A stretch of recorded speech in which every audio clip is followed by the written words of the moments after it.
Hi, Hidden Truths family. Welcome back to Hidden Truths, your go-to place for the darkest, most shocking true crime stories you won't find anywhere else. Today's story is about a woman who betrayed her marriage for her husband's boss, a web of lies, secrets, and manipulations that will leave you on the edge of your seat. Let's dive in. It was one of those evenings that felt deceptively calm, the kind that hides storms behind quiet skies. Maple Falls, Illinois, was wrapped in autumn air and the smell of rain-soaked pavement when Daniel Hayes came home from work, carrying two things, a bottle of wine and an envelope marked with his company's crest. "Guess what?" he said, loosening his tie as Emily stirred pasta in the kitchen. "Richard Cole invited us to dinner.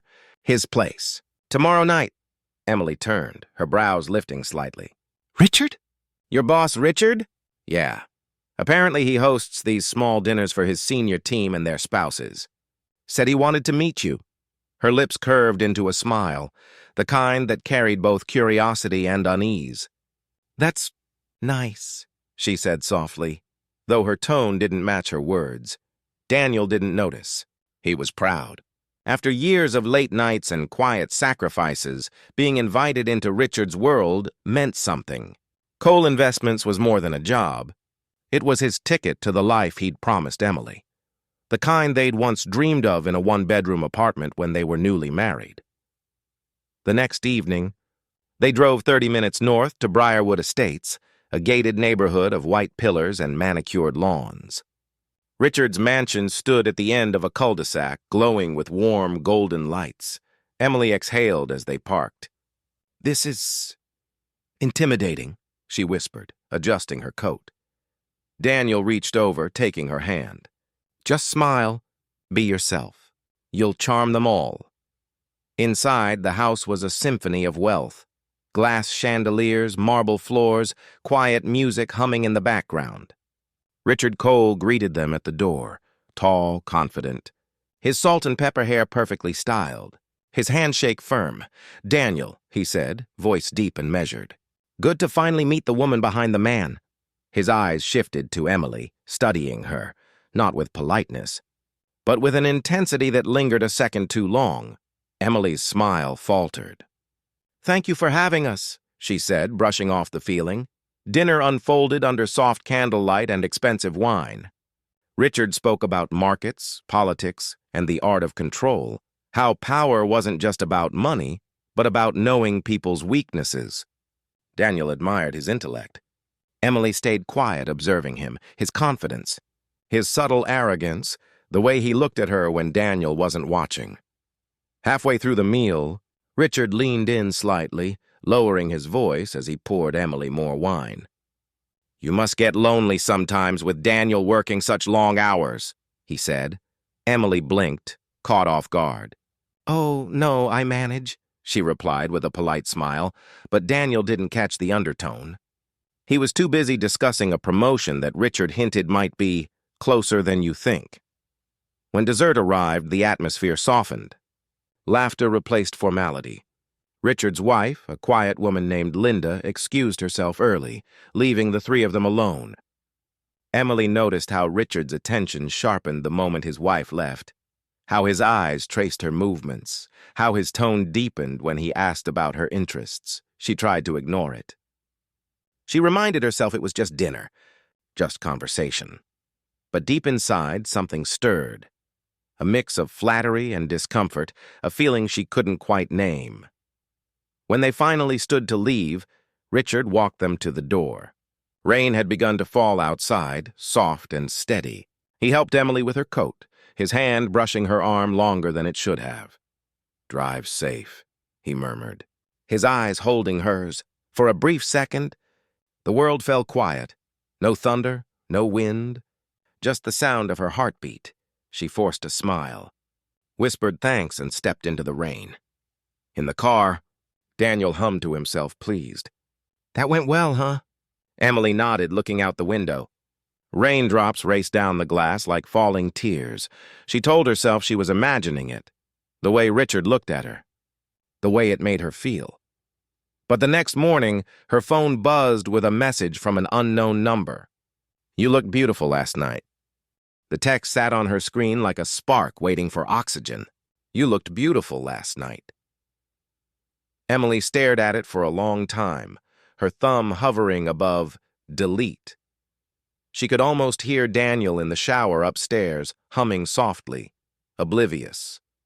The normal sounds of their home, running water, coffee dripping, the TV mumbling the morning news, made the message feel even more intrusive, like something poisonous slipping quietly into their perfect life.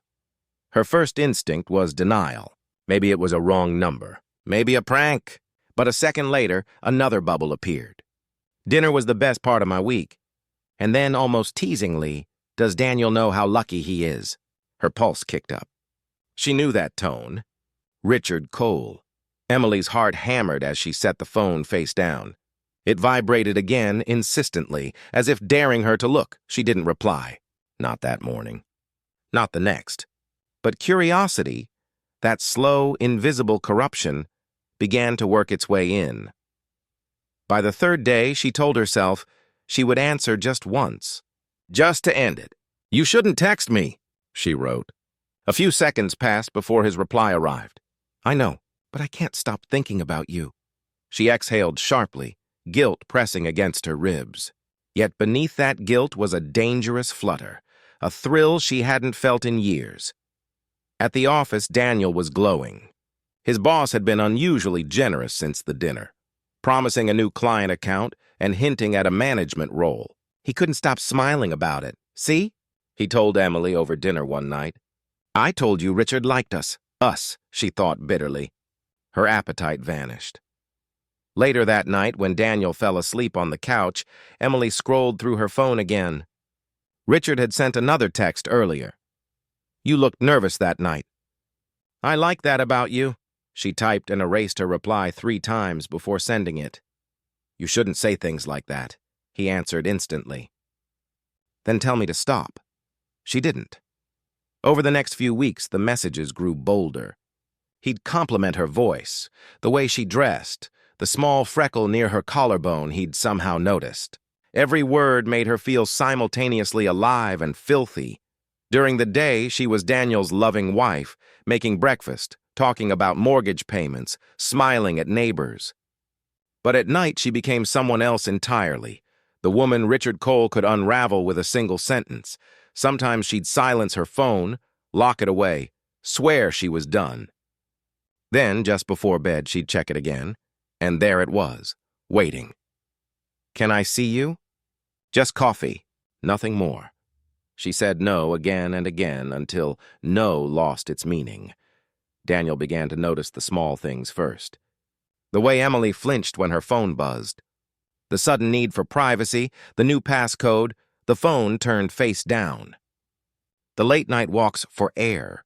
He told himself she was just stressed. Everyone changed a little under pressure. But one Sunday morning, while she showered, he picked up her phone from the nightstand. His hands trembled as he scrolled. At first, the chat looked harmless, a string of polite exchanges, vague compliments. Then he saw the photos. Not explicit, but intimate. A selfie in her work blouse, another where she was smiling too softly for comfort. And beneath each one, Richard's replies, "Beautiful. Can't stop thinking about that smile. Soon." Daniel's stomach turned. The room seemed to tilt. He dropped the phone back exactly where it had been and walked out onto the porch, staring at the rain-slick street until his breathing steadied. When Emily came downstairs, towel wrapped around her hair, he was calm, eerily calm. "You want coffee?" he asked, as if nothing had changed. She smiled faintly, unaware. "Sure." He poured her a cup, his hand steady now. Inside, though, a new part of him had woken, cold, methodical, waiting. That night, when Emily plugged her phone in to charge, Daniel glanced at the screen one last time. The latest message glowed in the darkness. Tomorrow. Same hotel, 8 p.m. He looked at her sleeping beside him, the woman he thought he knew, and felt something inside him quietly break. The next chapter? "The affair begins," opens as Emily walks into that hotel room for the first time, and Daniel begins to plan what he'll never forgive. The hotel was ordinary. a beige, faceless building off Highway 41 tucked between a gas station and a shuttered diner. But to Emily, it might as well have been another world. She parked her car 2 spaces from the entrance, hands gripping the steering wheel long after the engine went silent. Her reflection in the rearview mirror looked foreign. Lipstick darker than usual, eyes rimmed with guilt. She told herself she wasn't going to go inside. She'd drive away, text Richard that it was a mistake, and go home to Daniel. But then her phone buzzed. Room 214. Doors open. Her pulse stumbled. She stepped out into the rain. Inside, the hallway smelled of old carpet and bleach. The door to room 214 was cracked open, just as he said. She hesitated, her heart pounding so loud it felt audible. Then she pushed it open. Richard stood by the window, sleeves rolled up, tie loose, confidence radiating like heat. "Thought you wouldn't come," he said quietly, almost amused. "I shouldn't have," she replied, her voice trembling. He walked toward her, slow, deliberate. "Then why did you?" The question lingered in the air, heavy, intimate, impossible to answer. For a moment, neither of them moved. Rain tapped against the glass. The muted hum of traffic filled the silence. And then something in her gave way, the loneliness, the curiosity, the thrill. When he kissed her, she didn't stop him. Afterward, the guilt came in waves, crashing hard, then retreating just long enough for desire to take its place again. She told herself it was a one-time mistake. But one time became 2, then 4, then a pattern. Richard was careful. Always hotels, always late afternoons, always through messages that disappeared after reading. He had rules, his rules, and she followed them. At first it felt like power.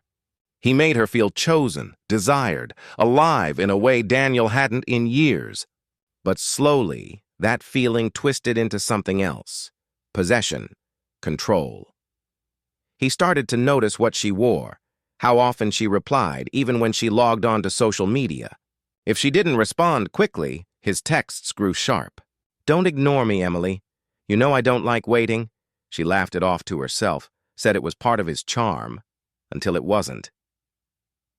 One evening, she arrived late to the hotel. Richard's expression was cold. "Who were you with before you came here?" he asked. "No one," she said, startled. He smiled thinly. "You're a terrible liar." That night, he didn't touch her with tenderness. It wasn't passion anymore, it was ownership. When she left, she cried the whole drive home. Daniel noticed the changes. The makeup she didn't used to wear, the perfume that wasn't hers, the long showers, the sudden silences.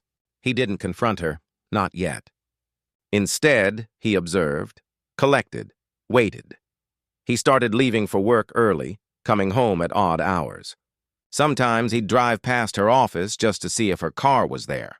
Sometimes it wasn't.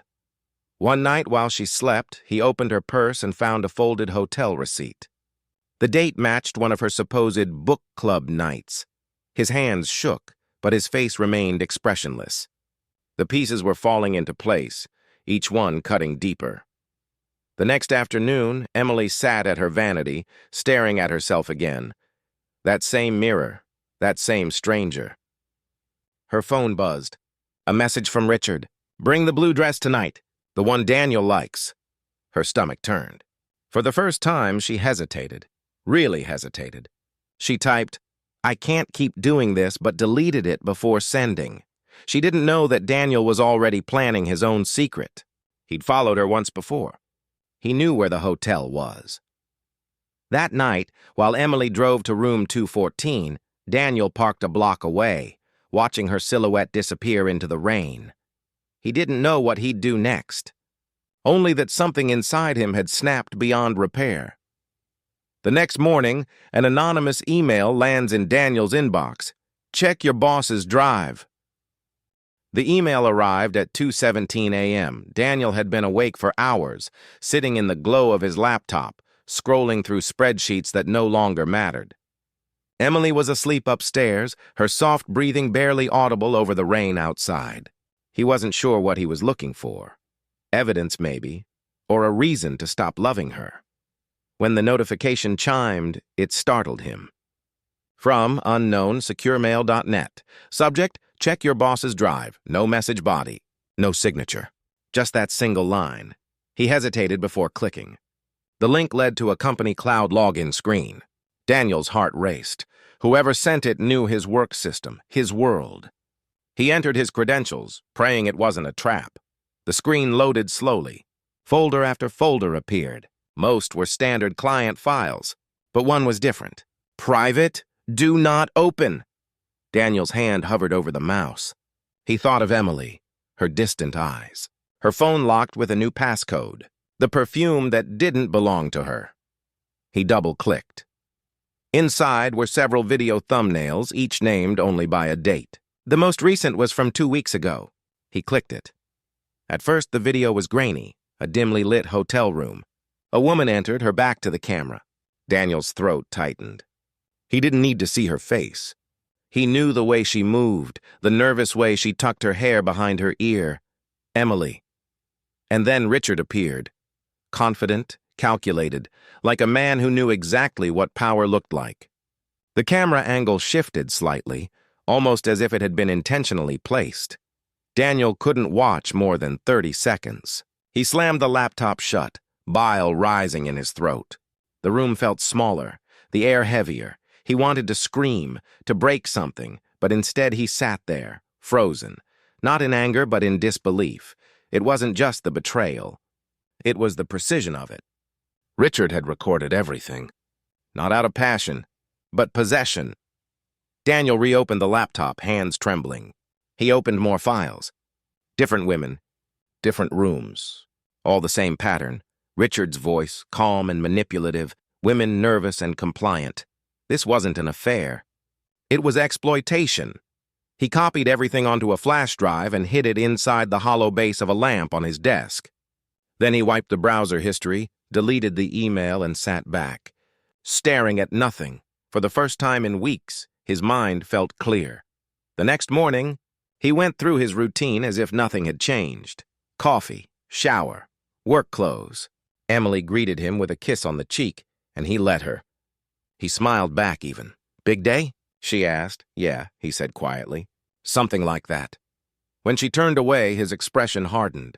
At work, Daniel watched Richard move through the office, laughing, charming, untouchable. It made his stomach twist. He wanted to walk up and confront him, throw the truth in his face, but something inside warned him to wait. Power like Richard's didn't fall easily. It had to be dismantled piece by piece. That afternoon, Richard stopped by Daniel's cubicle, leaning on the partition. "You look tired, Hayes. Everything okay at home?" Daniel forced a smile. "Everything's perfect, sir." Richard chuckled softly, then clapped him on the shoulder. "Good. I'd hate for distractions to ruin your performance." The contact made Daniel's skin crawl. That night, he came home early. Emily wasn't there yet. He poured himself a drink, the flash drive burning in his pocket like a loaded weapon. He thought about what to do with it. The police?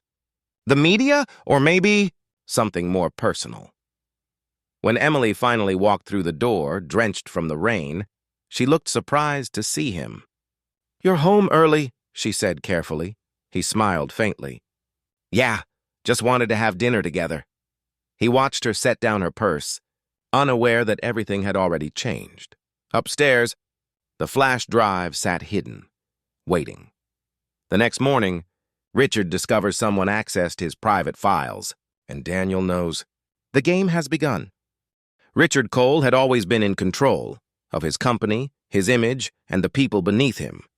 But when he arrived at the office that morning and saw the red alert flashing on his computer screen, unauthorized access detected, the illusion of control began to fracture. His jaw tightened. He called in IT, demanded reports, passwords, timestamps. By noon, he knew someone from inside the company had broken into his private drive. What he didn't know was who. He stared at the list of recent logins.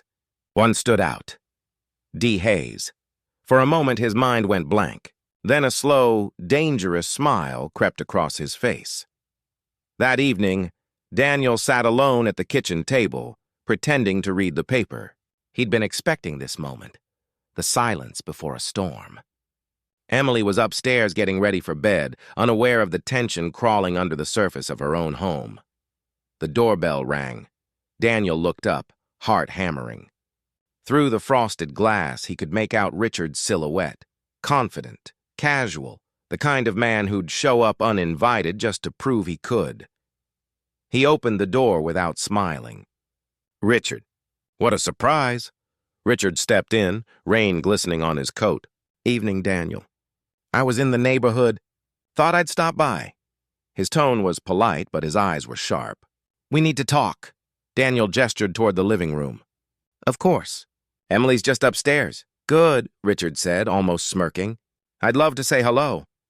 When Emily entered moments later, her face drained of color. "Richard? What are you doing here?" He smiled, his charm rehearsed. "Just a quick visit, work-related." Daniel poured 3 cups of coffee, his hand steady though his pulse raced. "Sit down, Richard," he said, voice calm. "Let's talk business." The 3 of them sat in silence for a long, suffocating moment. The only sound was the ticking of the clock on the wall. Finally, Richard leaned forward. "Someone accessed my private company files last night. Important ones." Daniel looked up slowly, meeting his gaze. "That so?" Richard nodded. "I'm sure it was a mistake. But if it wasn't," he smiled coldly. "Well, people lose their jobs for less." Emily's breath caught. "What's going on?" she asked, looking between them. Richard ignored her. "You wouldn't know anything about that, would you, Daniel?" Daniel's expression didn't change. "I wouldn't," he said evenly. "But maybe you should be more careful with what you keep in those files." For the first time, Richard's mask slipped, just slightly. "Excuse me?" Daniel's voice hardened. "You heard me. Some things shouldn't be recorded." Emily's eyes widened. "Daniel," she whispered, panic in her tone. Richard stood up, face tight with fury and fear. "I don't know what you think you found, but if you're smart, you'll forget it." Daniel stood, too, matching his height. Some things can't be forgotten. The air between them thickened, 2 men locked in silent war, one built on guilt, the other on betrayal. Emily tried to step between them. "Stop it, please." Richard smirked, stepping back toward the door. "You're playing a dangerous game, Daniel. Be careful who you cross." Daniel watched him leave, rain spilling through the open doorway like a warning. When the door finally closed, Emily turned to Daniel, trembling. "What did you do?" Daniel didn't answer. He just stared at the coffee cups on the table, 3 of them, untouched, and said quietly, "No. The question is, what did he do?" The next morning, Richard's car disappears from his driveway, and neither Daniel nor Emily can explain where he went. By morning, the rain had stopped, but the air outside Daniel's house still carried a strange heaviness, like the world was holding its breath. At 8:12 a.m., Emily stood by the kitchen window, coffee cup trembling in her hand. Across the street, Richard's driveway was empty. His black Lexus, the one he'd driven in the night before, was gone. "Maybe he left early," she murmured, half to herself. Daniel looked up from his phone. Without calling anyone? Without showing up to work? There was no answer. By noon, the rumors began. Whispered texts in the office group chat, voicemails from concerned board members, a call from Richard's secretary who hadn't heard from him since last night's unusual mood.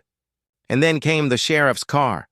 Sheriff Karen Doyle was the kind of woman who carried authority without needing to raise her voice. When she knocked on Daniel's door that afternoon, the quiet thud felt like a heartbeat skipping. "Morning, Mr. Hayes." "Mrs. Hayes." She nodded politely, stepping into the living room. "Sorry to bother you, but we're trying to locate Richard Cole. His wife filed a missing person report this morning." Emily froze. "He's missing?" Karen opened her notebook.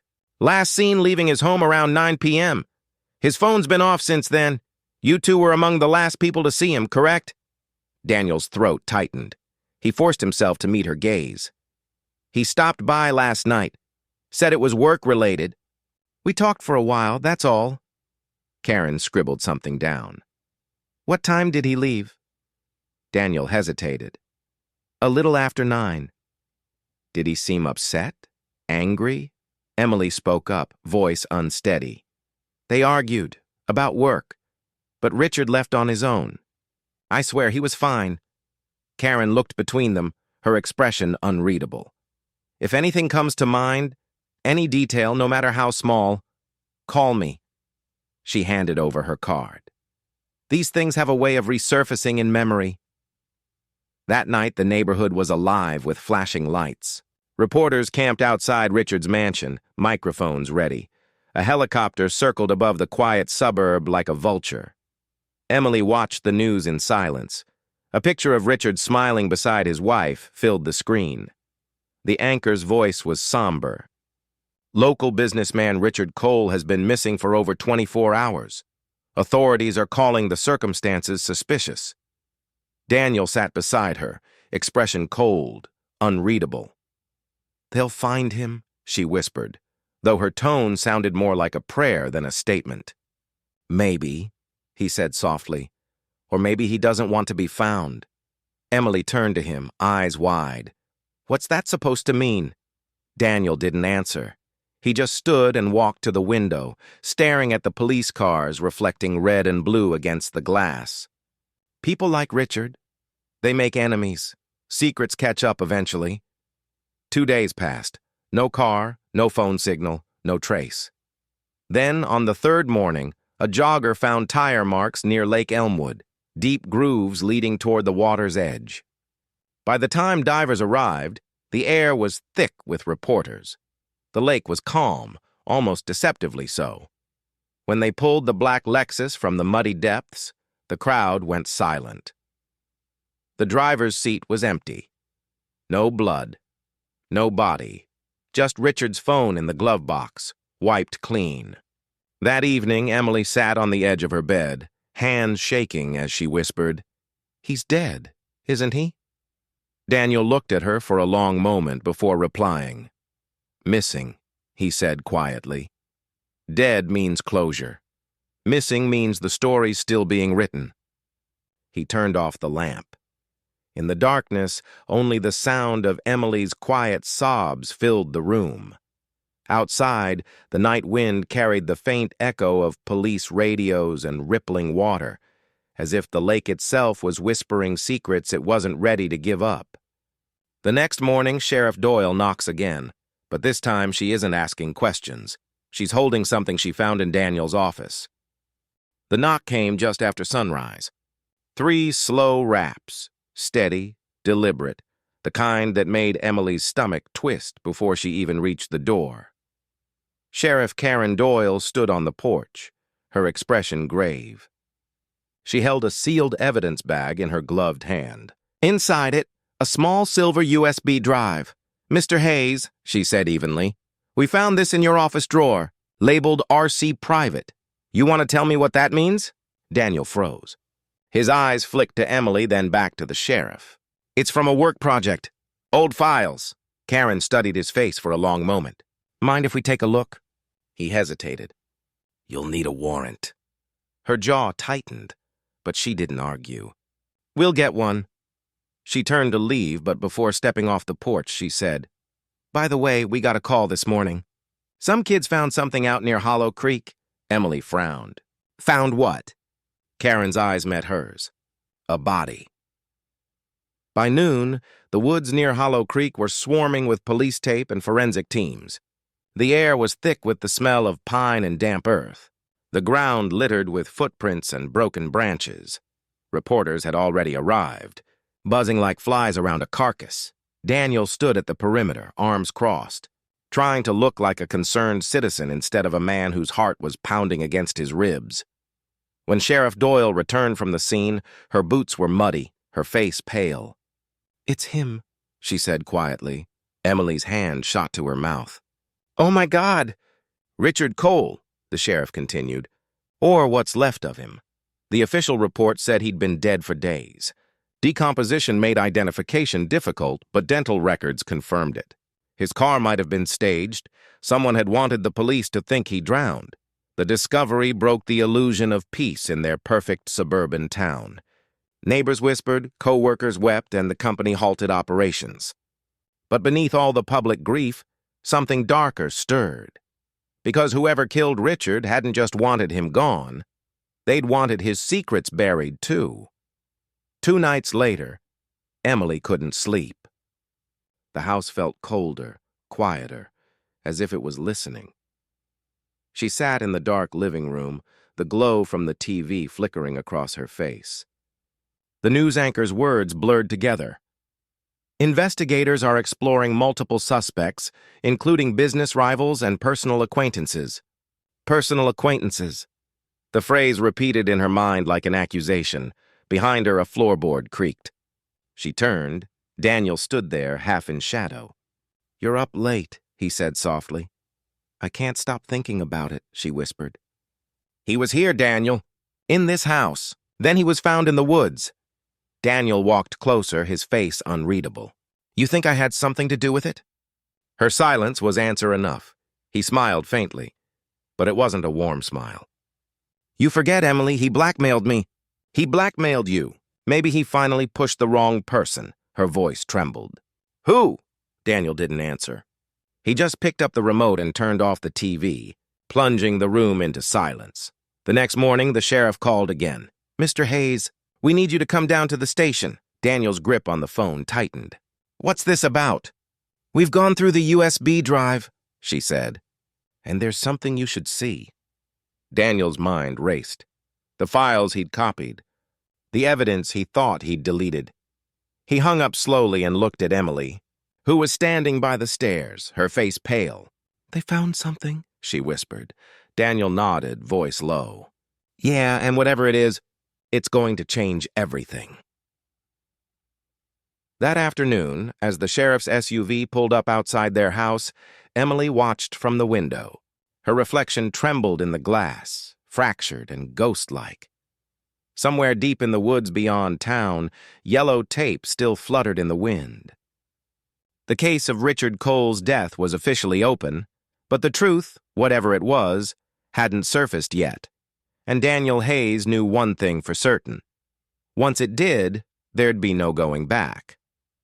At the police station, the USB's contents reveal a shocking video, but the person in the footage isn't who anyone expects.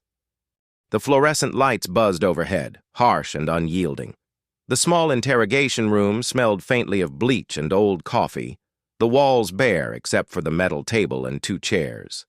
Daniel Hayes sat in one of them, hands folded neatly, though his knuckles were white. Sheriff Karen Doyle entered without knocking, a thick folder clutched under her arm. She closed the door behind her, the click reverberating in the silence. "Mr. Hayes," she said, voice steady but hard. "We've gone through the contents of the USB you provided. There are videos, some involving Richard Cole, some involving other employees, and some involving you." Daniel didn't move. He'd expected this. He'd anticipated it for weeks, though the weight of it settling now made his stomach tighten. Karen placed the folder on the table. "Care to explain how your fingerprints ended up on the drive after Richard Cole's files were accessed?" "I copied it," Daniel said evenly. "For personal reasons." Karen leaned forward. "Personal. Reasons that involve hidden affairs, blackmail, and a missing person who just turned up dead?" Daniel didn't flinch. "I didn't kill him." "Didn't?" Karen echoed. "You were one of the last people to see him alive. Your wife was involved with him. He threatened you. And now, this." She tapped the folder. "You know what's in here." Daniel finally glanced at the folder. His stomach sank. The videos inside were worse than he remembered. Clips of Richard coercing employees, recordings of his affair with Emily, and more, meticulously labeled, time-stamped, and encrypted. Every file pointed to control, manipulation, and obsession. Karen's voice broke through his thoughts. "You realize, don't you? Right now it looks like you had motive, means, and opportunity." Daniel's lips pressed into a thin line. He knew she was right. To anyone who didn't understand the depths of Richard's manipulation, the pieces fit too perfectly. She paused, leaning back in her chair. Emily's been cooperative, but she's terrified. You have to tell me the truth.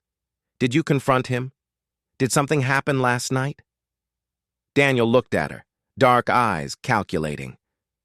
He was dangerous. I knew that long before anything happened. Karen's gaze sharpened. So you're admitting... What exactly? Daniel exhaled slowly. I didn't touch him, but I accessed his files, and I know more than anyone should about what he did. And yes, I was angry. But the night he disappeared, I wasn't the one to... The words hung in the room, unfinished, heavy. Karen scribbled notes, her pen scratching furiously. You see, Daniel, she said finally, leaning forward again, sometimes the people who seem calmest are the ones with the most to hide. You have a choice.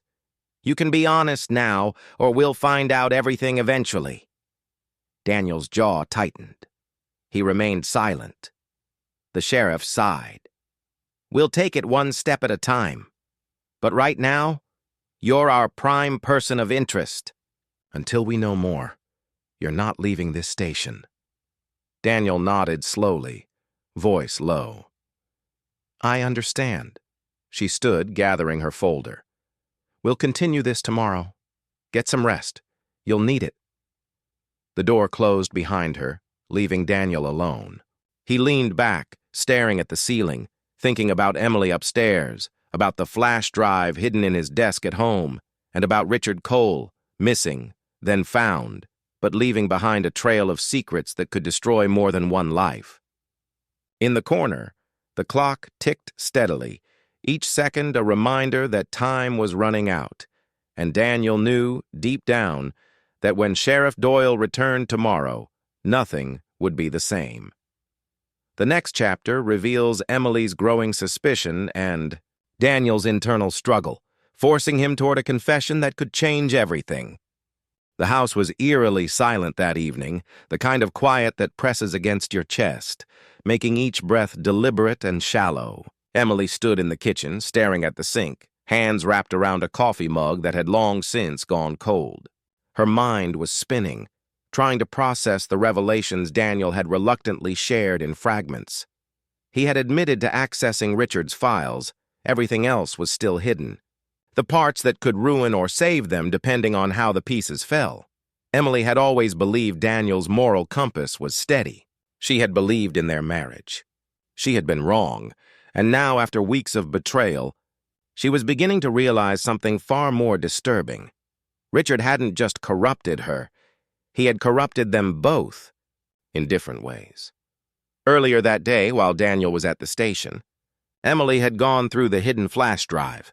She had opened files labeled in Richard's meticulous hand, dates, times, details of his manipulations, his affairs, his coercion. And then she found it, a folder titled Daniel Hayes. Her heart pounded as she clicked. The video began innocuously. Daniel at work, typing emails, speaking with colleagues. But soon the camera shifted to a private moment she hadn't expected. Richard's voice, calm and insidious, whispered through the recording. He's predictable. So easy to manipulate. Just wait until she slips. Emily's stomach dropped.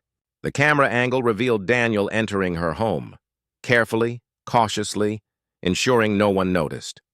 He spoke softly into the phone, murmuring instructions to Richard about her routines, about the way she responded to certain words, about when she left the house and when she returned. It was subtle, insidious, betrayal nested inside betrayal. Emily sank to the floor, the coffee mug shattering as it slipped from her hands. The warm liquid soaked the hardwood, but she barely noticed. Daniel had thought he was protecting her, guiding, manipulating, keeping her safe in a way only he knew. But the truth was undeniable. He had allowed Richard to use him as a pawn. Every careful move he had made, every whispered warning, every late-night observation had been dictated, at least in part, by Richard's influence. Her mind raced. She had loved him, trusted him, and now she felt violated, not just by Richard, but by Daniel's complicity, even if it was indirect. When Daniel finally returned, she didn't speak.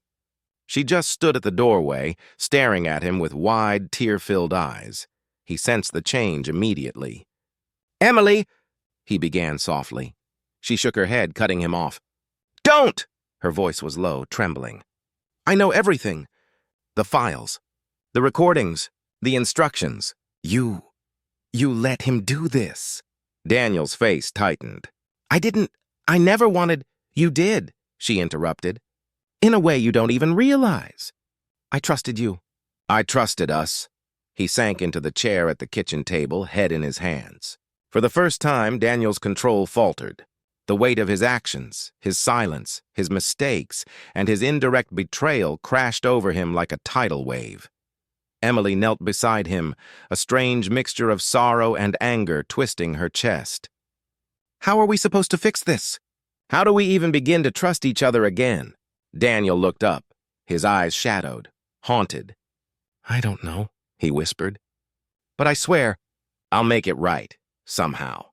Outside, the wind rattled the windows. The house seemed to shiver with the revelation of its hidden truths, the ghosts of manipulation, lies, and betrayal lingering in the corners. One thing was clear. The war they were fighting wasn't just against Richard, Cole. It was against the fractures in their own hearts, and those fractures were only just beginning to reveal themselves. The next chapter, the confession, forces Daniel to confront the full weight of his actions, and the consequences threaten to destroy everything he has left. The rain began again that evening, tapping against the windows in a slow, insistent rhythm. Emily had gone upstairs to lie down, the events of the past week weighing her down like stones in her chest. Daniel sat at the kitchen table, staring at the folder of files he had retrieved from Richard's private drive. Every image, every video, every timestamp reminded him of the dangerous web he had been trapped in, and the even darker reality that was about to unfold. The doorbell rang. Daniel froze. Visitors this late were unusual. When he opened the door, he was surprised to see someone he hadn't expected. Lisa Turner, Richard Cole's assistant, her expression tight and unreadable. She stepped inside without waiting for an invitation, holding a manila envelope in one hand. "I need to talk to you," she said, her voice low but firm.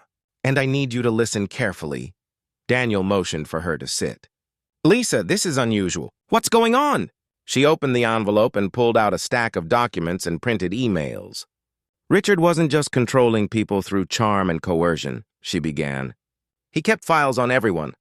Clients, employees, even you and Emily. But there's more. He had been planning something long before he died." Daniel leaned forward, heart pounding. "Planning what?"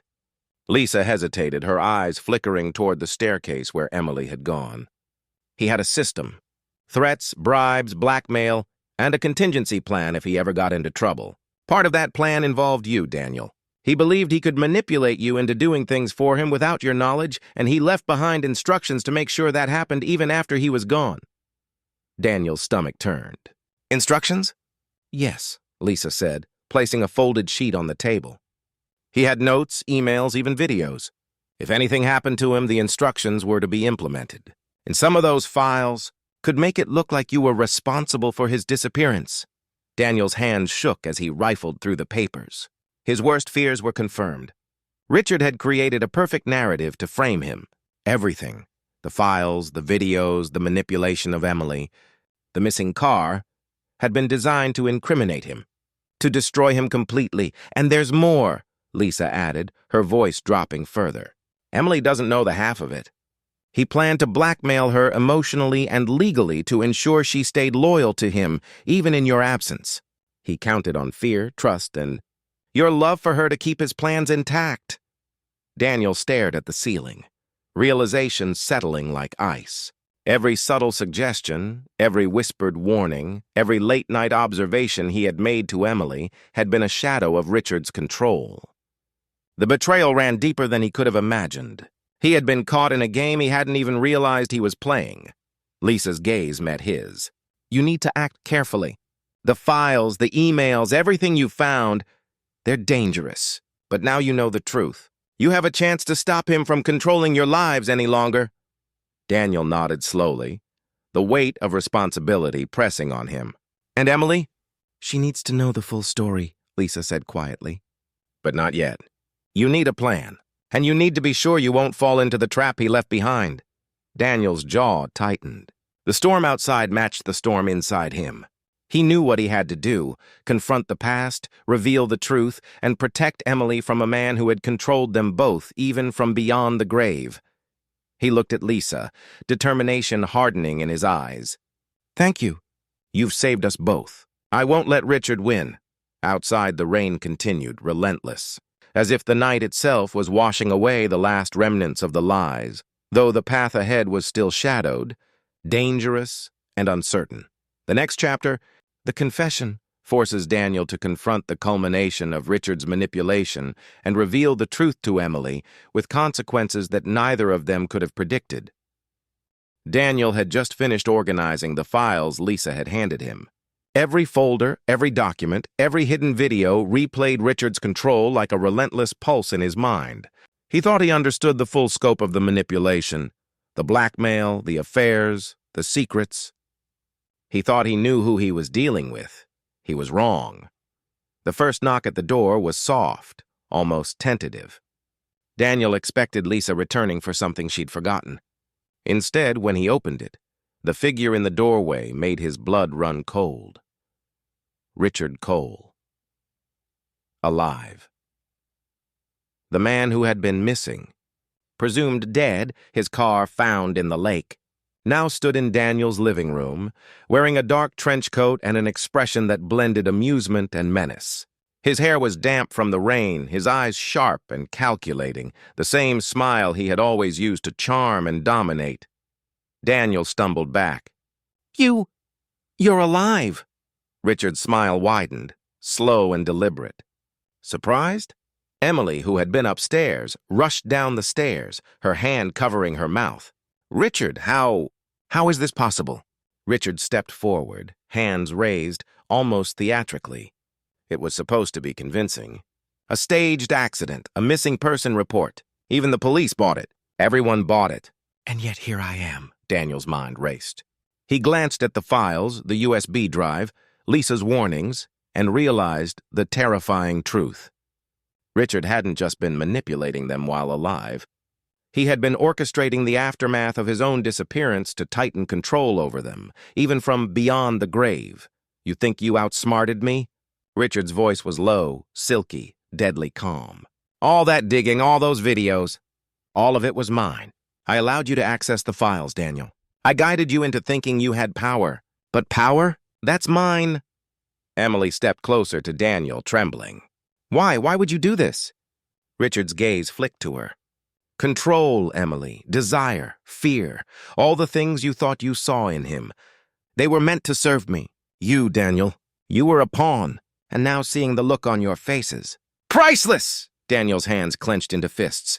"You're insane," Richard laughed, a sound that chilled the room. "Insane, maybe, or maybe I'm just smarter than everyone else.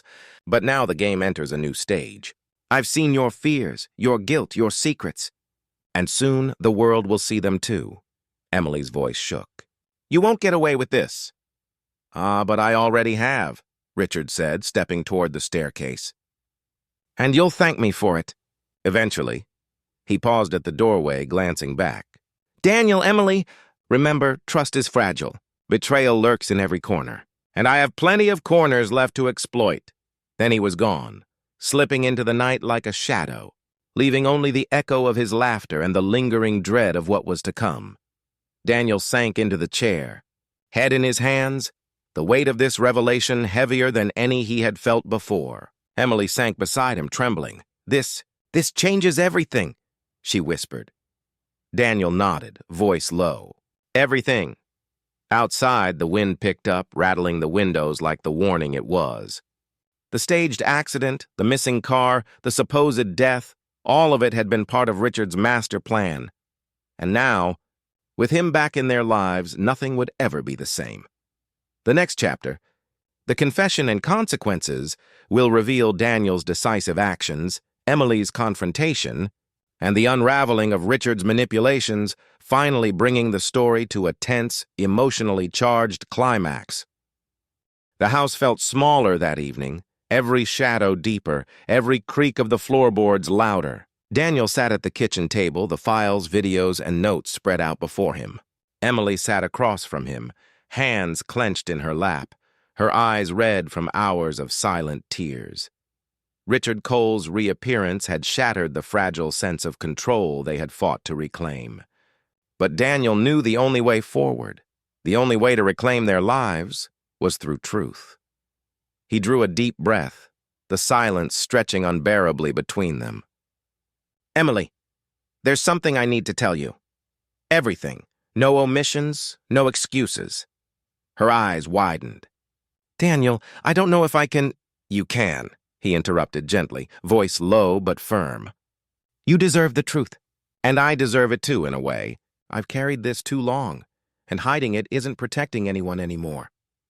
Emily's hand trembled as she rested it on the edge of the table. "Go on," she whispered. Daniel's voice cracked slightly, but he pressed forward. When he first entered our lives, I thought I could protect us. I thought I could control things without letting him manipulate me completely. I accessed his files to understand his moves, to anticipate his actions. I thought it was a way to shield you, to shield us. But in doing so, he paused, swallowing hard. I became part of his plan. I allowed him to manipulate me, to guide my decisions, and in doing so, I betrayed you, Emily. Emily's breath caught. You were being used?" Daniel nodded, eyes fixed on hers. "Yes, but I also made choices. Choices that hurt you. Choices that, even if unintentional, made me complicit in what he was doing. I failed to protect you in the ways that mattered most, emotionally, trust-wise, everything." Tears streamed down Emily's face. "Daniel, I don't know what to say. Part of me hates him. Part of me can't even look at you the same way right now." He reached across the table, gently taking her hands. "I don't expect forgiveness yet. I need you to know the truth. That's all I can give you. I've lied, I've hidden, I've manipulated, not because I wanted to hurt you, but because I was trying to survive his games and keep us safe. And I see now that it didn't work." None of it did. Emily drew a shaky breath, gripping his hands tightly. "And Richard?" Daniel's jaw tightened. "Richard, he's dangerous. He's clever. But he's no longer invisible. Lisa helped me understand the full extent of his plans, the traps he left behind. We know what he's capable of, and we know how he's been trying to control everything. But now at least we're awake. At least we can fight back." The room fell into silence again, heavy but slightly lighter, as though the act of confession itself had lifted part of the weight from the air.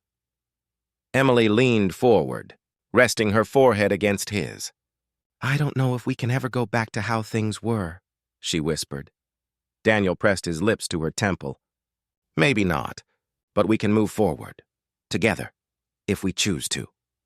Outside, the wind rattled the windows, carrying with it the echoes of past lies, betrayals, and secrets.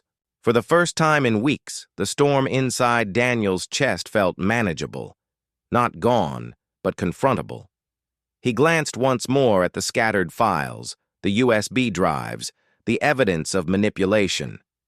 They were dangerous, volatile, but now they were also tools, proof, leverage, the means to finally bring Richard Cole's empire of control crashing down. And as he looked at Emily, vulnerable, angry, yet still trusting in small ways, he realized something profound. Confession wasn't just about admitting guilt.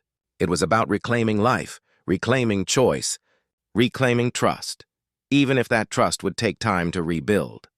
For Daniel and Emily, the road ahead was uncertain, fraught with danger, and lined with the shadows of Richard's past. But the first step, the final confession, had been taken. With the confession made, Daniel and Emily now faced the daunting task of confronting Richard, dismantling his manipulations and rebuilding their lives. A journey that will test courage, loyalty, and the very limits of trust. Even after the truth came out, even after Daniel's confession and Emily's tears, the house never felt safe again. The shadows lingered in corners, whispers of secrets that had survived Richard Cole's games. He was gone. For now. But the memory of his manipulation, the fear he instilled, and the betrayals he engineered remained, a quiet warning that some monsters never truly die. They just wait. Daniel and Emily held each other tightly that night, knowing they had survived Richard's empire of lies. But survival was only the beginning. Every glance over the shoulder, every sudden knock at the door reminded them, trust is fragile, and revenge is always patient. In the darkness outside, the wind carried a faint echo of laughter, calculated, cold, and unmistakably familiar. And somewhere, Richard Cole was already planning his next move.